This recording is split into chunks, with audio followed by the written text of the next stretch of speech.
अस्सलाम वालेकुम and welcome to Fast Sports. You are watching Golden Boot. I am your host Ali Mirza और मेरे साथ मौजूद है सहरियाब अफरीदी। प्रोग्राम में नजर डालते हैं आज की टॉप स्टोरीज पर। यूएफए चैंपियंस लीग पहले फाइनलिस्ट का ऐलान हो गया। इंटर मिलान 13 साल बाद चैंपियंस लीग के फाइनल में पहुंच गई। यूएफए चैंपियंस लीग दूसरा बड़ा मार्का। जी हां, सेकंड सेमीफाइनल मैनचेस्टर सिटी और रियल मैड्रिड के दरमियान आज रात खेला जाएगा। कौन सी टीम टकराएगी इंटर मिलान के साथ यूएफए चैंपियंस लीग के फाइनल में? क्या शेख कासिम मैनचेस्टर यूनाइटेड खरीदने में कामयाब हो पाएंगे या अभी भी उन्हें मुश्किलात का सामना करना पड़ेगा? स्टार फॉरवर्ड ब्लूगन यूएस से और यूके में से अब किसके लिए खेलेंगे? और कौन सा ऐसा क्लब है जो तारीख रकम करने के दहाने पर पहुंच गया? ये सब कुछ आज के प्रोग्राम में। Welcome back to Golden Boot और यहां पर हम बात करेंगे यूएफए चैंपियंस लीग का मेला सजा हुआ है। जी हाँ, बिल्कुल। और यूएफए चैंपियंस लीग के सेमीफाइनल्स, एक सेमीफाइनल हो चुका है मुकम्मल, फर्स्ट एंड सेकंड लेग, और दूसरी तरफ दूसरा जो है वो सेमीफाइनल की सेकंड लेग। आज फाइनल होगा कि दूसरी फाइनलिस्ट टीम कौन होगी। लेकिन यहाँ पर हम बात कर रहे हैं Inter Milan versus AC Milan की, और इंटर मिलान और एसी मिलान के दरमियान ये सेमीफाइनल सेकंड लेग हुआ है और पहला जो था वो इंटर मिलान ने जीता 2-0 के साथ पहली लेग, और यहाँ पर भी इंटर मिलान ने एसी मिलान को हरा दिया है। 13 साल के बाद यूएफए चैंपियंस लीग के फाइनल के लिए क्वालिफाई कर लिया इंटर मिलान। इसके लिए क्लैपिंग तो वैसे होनी चाहिए इंटर मिलान के लिए। अफरीदी के बड़ी ज़बरदस्त उन्होंने परफॉर्मेंस दी है। After 13 years Inter Milan qualify for the UEFA champions league final, और क्या ही खूबसूरत ये मैच हुआ है। और यहाँ पर एसी मिलान को 3 गोल चाहिए थे फाइनल के लिए क्वालिफाई करने के लिए, क्योंकि पहले 2 गोल जो थे वो पहली लेग में किए थे इंटर मिलान ने, उनको भी उतारना था।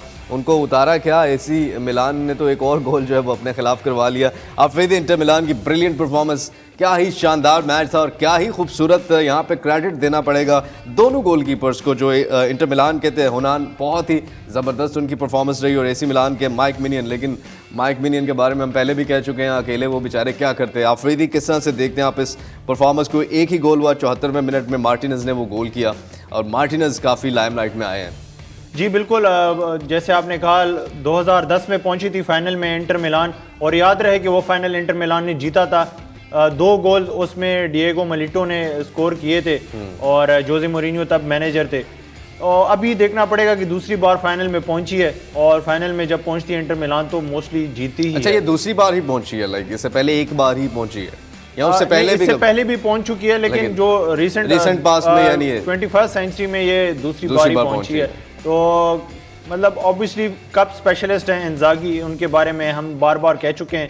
लीग में शायद इतनी अच्छी परफॉर्मेंसेज नहीं है दोनों क्लब्स की। अगर ऑन पेपर देखा जाए जिस तरह इनका लीग गुजरा है और जिस तरह इनका फॉर्म है दोनों क्लब्स का, शायद सेमीफाइनल में आना डिजर्व भी नहीं करते थे। लेकिन at the end of the day उनका जो काफ़ी सीरी आ के जो क्लब्स हैं फाइनेंशियल क्राइसिस से भी 2-4 हैं, जी। उसके बावजूद भी इतनी बड़ी अचीवमेंट इनके लिए है। एग्जैक्टली। स्टैट्स पे एक नजर डालते हैं मैच के। जो स्टैट्स है दोनों टीम्स की तरफ से कितने शॉट्स लिए गए, ये आप की स्क्रीन पे आप देख रहे हैं। शॉट्स 5 थे एसी मिलान के, 15 थे इंटर मिलान की तरफ से। शॉट्स ऑन टारगेट 4 थे इंटर मिलान की तरफ से, और 4 में से एक ही करने में कामयाब हुई, और इसका क्रेडिट जाता है माइक मिनियन जो गोलकीपर एसी मिलान के। यकीनी गोल उन्होंने बचाए हैं, और एसी मिलान की तरफ से एक ही शॉट ऑन टारगेट था, और पोजेशन जो है वो 57% एसी मिलान के पास था, 43% इंटर मिलान। यहाँ पे पोजेशन ज़्यादा रखा है एसी मिलान ने। पासेस आप देख रहे हैं, पास एक्यूरेसी भी देख रहे हैं, फाउल्स, येलो कार्ड्स, कॉर्नर्स 5 मिले इंटर मिलान को, 3 मिले एसी मिलान को। अफरीदी, आपको नहीं लगता पहली लेग में हारने के बाद एसी मिलान को इस मैच में बजाय डिफेंस करने के थोड़ा सा अटैक करना चाहिए था? बिकॉज वो डिफेंसिव मूड में लग रहे थे, और उसी डिफेंसिव मूड में सिर्फ एक शॉट्स ऑन टारगेट हुआ, और वो भी ज़ाया। एक्चुअली में अटैक तो वो कर रहे थे, काउंटर अटैक पे ही उन्होंने जो गोल कंसीड किया, काउंटर अटैक। इंटर मिलान को पता था कि हमने बस गोल बचाने हैं 2, तो अटैक तो कर रहे थे, लेकिन वो अटैक्स में इतना वेनम नहीं था, इतना जेस्ट नहीं था, इतना स्ट्रेंथ नहीं थी उन अटैक्स में। वो कहते हैं ना कि आप एक ऐसे ओकेजन पे पहुंच जाते हैं जहां पे आप खुद भी बिलीव नहीं करते कि यहां पहुंच गए हूं, तो उधर फिर ऑटोमेटिकली आपके अंदर डर आ जाता है। तो हमें इन 2 सेमीफाइनल दोनों लेग्स का अगर आप जायजा लें तो एसी मिलान थोड़ी सी डरी हुई टीम नजर आई। वो ओकेजन को खेल रही थी बजाय मैच को खेलने के बजाय, तो उसी वजह से। और दूसरा फैक्टर ये भी था कि वो ऑटोमेटिकली साइकोलॉजिकली भी एक चीज आ जाती है कि दूसरा जो मैनेजर है वो कब स्पेशलिस्ट है, वो कभी भी कप मैचेस में नहीं हारता। तो ये सारी फैक्टर्स जो हैं वो इनके चले। बड़ी जबरदस्त परफॉर्मेंस अर्जेंटीना के ये प्लेयर हैं और वर्ल्ड कप में भी हमने देखा और वर्ल्ड कप में ही नजर आए लोटारो मार्टिनेज। हालांकि इससे पहले भी क्लब्स के लिए खेलते थे और लेकिन वहां पे इतनी लाइमलाइट नहीं मिली जितनी वर्ल्ड कप में मिली। अफरीदी इनका तो ड्रीम कम ट्रू है, चैंपियंस लीग के फाइनल में पहुंचे हैं, उधर से अर्जेंटीना के साथ खेल के फाइनल इन्होंने जीता है। किस तरह से देखते हैं आप इनकी परफॉर्मेंस? एटलीस्ट इनका 2 मेडल्स तो कंफर्म हो गए, चाहे वो विनर्स होगा मेडल या रनर्स अप होगा, लेकिन 2 मेडल्स, एक वर्ल्ड कप का सजा इनके सर पे और दूसरा एक वो जो सबसे ज्यादा इंपॉर्टेंट टूर्नामेंट है क्लब में वो चैंपियंस लीग ही है, उसका मेडल भी इनको मिल जाएगा। तो वाकई में ड्रीम कम ट्रू सीजन है इनके लिए। और दूसरी तरफ ये कि इनकंसिस्टेंट प्लेयर हैं लेकिन बड़े मैचेस में परफॉर्म करते हैं। इस तरह वैसे देखा भी गया। आइए पहले स्टैट्स पे एक नजर डालते हैं, फिर इसके बारे में अफरीदी से जानूंगा इस मैच में इनकी क्या परफॉर्मेंस थी। 31 टचेस थे आप देख रहे हैं और उसके साथ 5 डुअल्स 1 थे, शॉट्स 4 थे, फाउल्स जो 1 किए हैं वो 3 थे, चांसेस जो क्रिएट किए वो 2 थे, टेक ऑन कंप्लीटेड 1 था, गोल 1 था, XG 0.33। अफरीदी ये स्टैट्स इस मैच का जिस तरह आपने बात की है ये इनके साथ प्रॉब्लम रहा है। हमें वर्ल्ड कप में भी देखने को मिला कि सेमीफाइनल में बड़े ज़बरदस्त चांसेस मेसी ने बना के दिए थे एक्सेट्रा टाइम में, लेकिन वो मिस कर दिए इन्होंने। फाइनल में अच्छा खेल गए और एल्वारेज बड़ा अच्छा खेले थे उसने।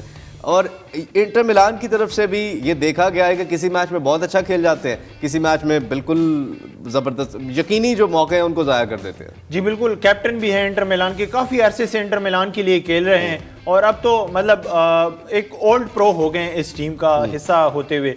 वर्ल्ड कप में अगर बात की जाए तो ये स्टार्टर थे, मतलब इन्होंने स्टार्ट करना था, कुछ मैचेस में इन्होंने स्टार्ट किया भी लेकिन अच्छा परफॉर्म नहीं कर पाए, तो जूलियन एल्वारेज को फिर मौका मिला, उन्होंने उस मौके का बहुत फायदा उठाया। बाद में एज अ सब्स्टिट्यूट अपीयरेंस इन्होंने काफी की और इंटर मिलान के लिए बहुत अच्छा खेलते हैं। बिल्कुल जी हाँ, यहाँ पर यूएफए चैंपियंस लीग सेमीफाइनल जो पहला है वो इख्तिताम पजीर हो चुका है और इंटर मिलान के व्यूवर्स के लिए खुशखबरी, फैंस के लिए खुशखबरी कि इंटर मिलान ने यूएफए चैंपियंस लीग के फाइनल के लिए रसाई हासिल कर ली है और दूसरा बड़ा मार्का होने जा रहा है रियल मैड्रिड वर्सेस जी हाँ मैनचेस्टर सिटी के दरमियान। और ये मैच भी सेकंड लेग आज जो है वो रात को खेला जाएगा और कौन क्वालिफाई करेगा इसके बारे में भी हम प्रोग्राम में बात करेंगे, लेकिन यहाँ पर एक छोटी सी ब्रेक का वक्त हुआ चाहता है। Welcome back to Golden Boot और अब हम जिस मैच की बात करने जा रहे हैं यूएफए चैंपियंस लीग का ये match, second semifinal second leg का ये मैच रियल मैड्रिड वर्सेस जी हाँ मैनचेस्टर सिटी के दरमियान ये मैच खेला जा रहा है आज रात।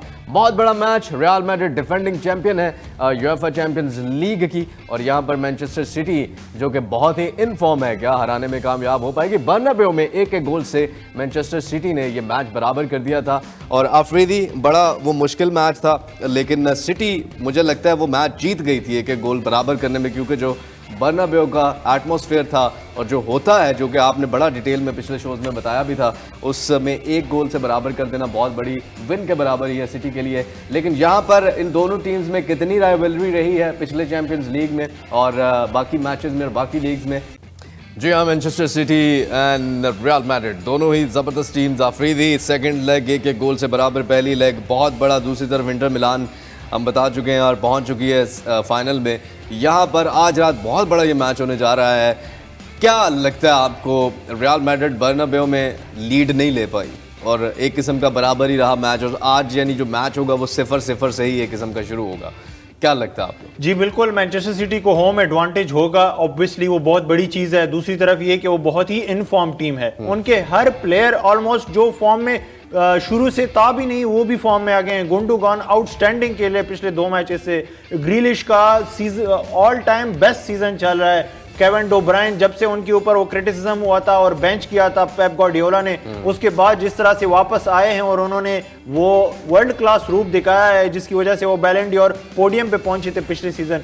वो भी अर्लिंग हालैंड तो सबको पता है कि उन्होंने रिकॉर्ड के ऊपर रिकॉर्ड तोड़ दिए। तो सारे प्लेयर जो हैं अटैकिंग प्लेयर्स वो काफ़ी इनफॉर्म है। रियल मैड्रिड अगर किसी तरह ये हराती है मैनचेस्टर सिटी की टीम को तो वो बहुत बड़ी अचीवमेंट हो जाएगी। वैसे तो उन्होंने पिछले सीजन हराया था लेकिन इस सीजन थोड़ा सा और इम्प्रूव टीम नजर आ रही है। चले बिल्कुल हेड टू हेड्स पे एक नजर डालते हैं जो पिछले कुछ मैचेस हुए हैं इन टीम्स के दरमियान। अभी तक 11 मैचेस हुए हैं, उसमें से 4 सिटी ने जीते हैं, 4 ही रियल मैड्रिड ने जीते और 3 ड्रॉ हुए हैं। ये भी एक निशानी है कि अफरीदी बराबर है, पलड़ा तराजू जो है। और पिछले कुछ मैचेस में आप देख रहे हैं 2023 में 10 मई का 1-1 गोल से ये पहली लेग का था मैच उसके बाद उससे पहले अगर आप देखें तो 3-1 से जो है वो रियल मैड्रिड को बर्तरी हासिल रही, फिर 3-4 से अगर आप मैच देखें तो मैनचेस्टर सिटी ने जीता है, फिर एक मैच में 2-1 से मैनचेस्टर सिटी को बर्तरी हासिल रही है, रियल मैड्रिड 3-0 से एक और मैच भी हारा हुआ है। तो काफ़ी क्लोज है ये मुकाबला। यहाँ पर आप ये नहीं कह सकते कि कोई भी टीम, यानी यहाँ पे अफरीदी प्रेडिक्शन देना तो बड़े बड़े पंडित्स के लिए मुश्किल हो चुका है, गुरुज के लिए भी मुश्किल हो चुका है कि वो क्या प्रेडिक्शन दे। आपको क्या लगता है? वैसे तो रियल मैड्रिड की जो हिस्ट्री हुआ चैंपियंस लीग में, वो कहीं ना कहीं से कोई ना कोई प्लेयर आ ही जाता है। और आपको पता, जो वीडियो भी चलाई उसमें भी लिखा हुआ था कि पेप गार्डियोला ने भी ये कहा है कि जब रियल मैड्रिड चैंपियंस लीग में है तो फिर कोई और टीम जो है वो क्यों ट्रॉफी जीते। तो ये बात तो है। हाँ बिल्कुल। और उनका ओवरऑल हिस्ट्री, जो चैंपियंस लीग शुरू हुई थी तब 1950s की बात है, मुसलसल पहले 5 साल भी रियल मैड्रिड ने जीता था। ओवरऑल भी अगर आप जायजा लें तो 14 बार उन्होंने जीता है, और जो सेकंड बेस्ट टीम है वो एसी मिलान है 7 टाइटल्स के साथ। मतलब सबसे ज्यादा टाइटल्स जो रियल मैड्रिड ने जीते हैं, दूसरी टीम से भी वो डबल हैं। तो इसका भी आपको पता लगता है कि वो कितनी डोमिनेंट है इस टूर्नामेंट। एग्जैक्टली। लेकिन सिटी जो है वो भी भरपूर तैयारी के साथ, और इस दफा अर्लिंग हालैंड है जो कि शायद पिछली चैंपियंस लीग में उनके पास नहीं थे। और लेट्स सी क्या बनता है इस मैच का। अफरीदी, हमने दोनों का कंपैरिजन भी किया है, व्यूवर्स को दिखाते हैं विनीशियस जूनियर और अर्लिंग हालैंड का जो कंपैरिजन है, क्योंकि रियल मैड्रिड को लगता है विनीशियस जूनियर एम्बापे से अच्छे अभी चल रहे हैं। ये आप देख रहे हैं गोल जो है वो विनीशियस के साथ है, 12 जो है वो अर्लिंग हालैंड के। एक्सपेक्टेड गोल का जो है वो भी आप देख रहे हैं, 6.5 विनीशियस जूनियर का, 9.1 अर्लिंग हालैंड का।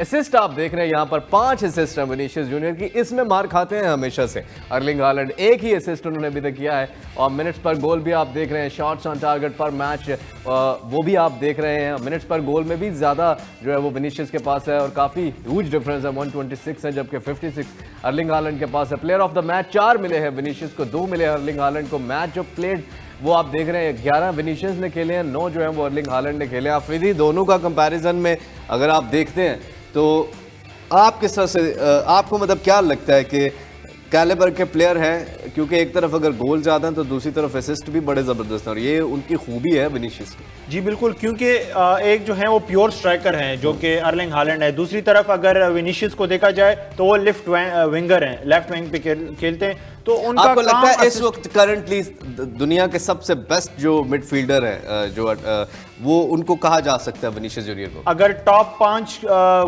ग्रेट फॉरवर्ड्स अभी काउंट होंगे तो उनमें ये दोनों आते हैं। बिल्कुल। और बहुत ही बड़ा मैच होने जा रहा है UEFA champions league second leg semifinal. और याद रखिए पहली में एक गोल से ड्रॉ हुआ था ये मैच, और ये सेकंड लेग का मैच है। दोनों टीम्स में किसी को भी यूएफए चैंपियंस लीग के फाइनल में जाने के लिए सिर्फ एक गोल की ज़रूरत है, और दूसरी गोल को टीम को 0 पर रखना होगा।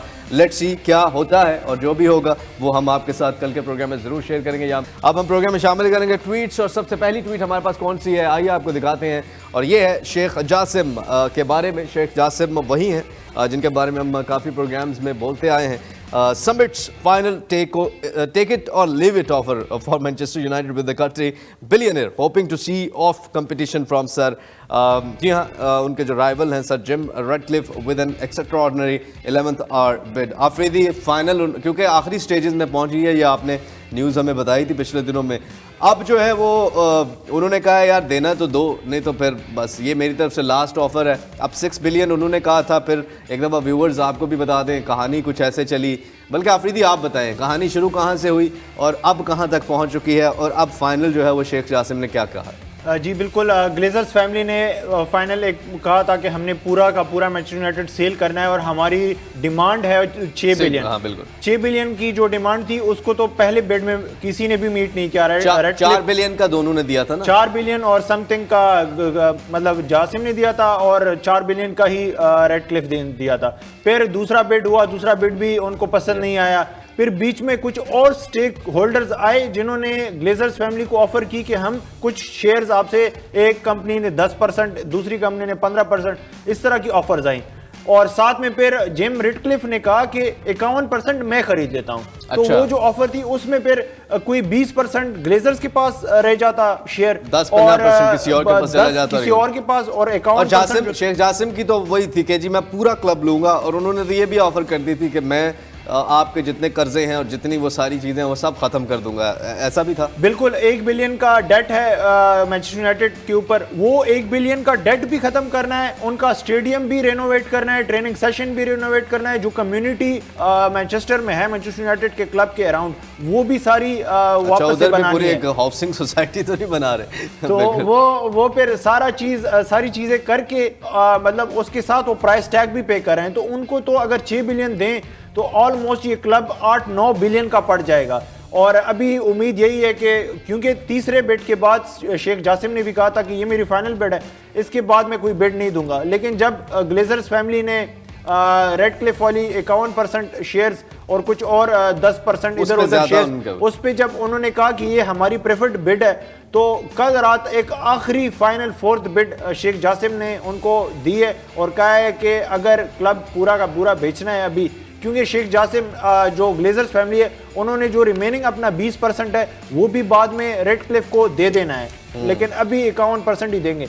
तो उन्होंने कहा है कि टेक इट और लीव इट की बिड है और ये अगर लो और हमें क्लब दो। लेट्स सी अब क्या जवाब इसका आता है, क्योंकि फाइनल स्टेजेस में पहुंच चुकी है ये बात। दूसरी ट्वीट की बात करें, ब्रेकिंग, जी हाँ, huge news for United States. Arsenal star Florian Balogun has finally decided to represent USMNT। Afridi Balogun जो है वो इंग्लैंड से भी ताल्लुक रखते हैं और अमेरिका से भी। यहाँ पर उन्होंने डिसाइड कर लिया इंग्लैंड के लिए नहीं खेलूंगा मैं और अमेरिका के लिए खेलूंगा। जी बिल्कुल, ब्रुकलिन में पैदाइश हुई और इंग्लैंड में परवरिश, तो उन्होंने दोनों टीम्स के लिए यूथ लेवल पे खेला, USMNT के लिए भी खेला और इंग्लैंड के लिए भी खेला। अब 21 साल के हो चुके हैं और किलियन एम्बापे जैसे प्लेयर्स के साथ फ्रेंच लीग में वो टॉप गोल स्कोरर हैं, तो काफ़ी बड़ा पोटेंशियल है इनमें। और उन्होंने फिर फाइनली डिसाइड कर लिया है कि वो नेक्स्ट वर्ल्ड कप में, जो कि US में ही है, वो US के लिए खेलेंगे और नेशनल टीम को किसी प्रेशर में आकर तो नहीं उन्होंने कहा, या फिर बिल्कुल आपको लगता है फ्रीली उनका डिसीजन है? नहीं, एक्चुअली में उन्होंने हर प्लेयर ने अपना भी देखना होता है कि क्या पोटेंशियल है और कहाँ मेरी स्ट्रेंथ्स हैं और